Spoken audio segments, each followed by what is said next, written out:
Magandang hapon po mga idol. Panibagong araw, panibagong vlog po tayo. Halos sa 3 linggo po tayo mga idol hindi nakapag-vlog.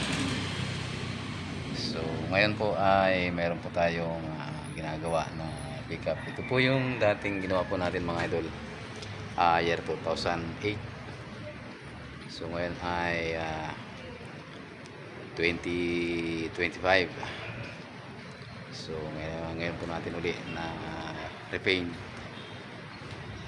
kasi siya po yung itong pickup po ito mga idol. Ito po yung napakalaking tulong po sa akin at sa aking pamilya, at maging po yung may-ari po nito, ang amo ko na si Sir Dennis Kabamalan at yung asawa niya po si Ma'am Chona, ay sila po yung nakatulong po sa akin para dumami po ang ating customer dito sa bayan ng Liliw, bayan ng Nagkarlan, na hanggang ngayon po ay hindi po tayo nawawalan ng customer. So parami po mga idol. So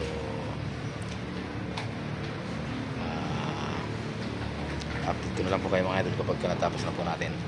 At may public na si Randy.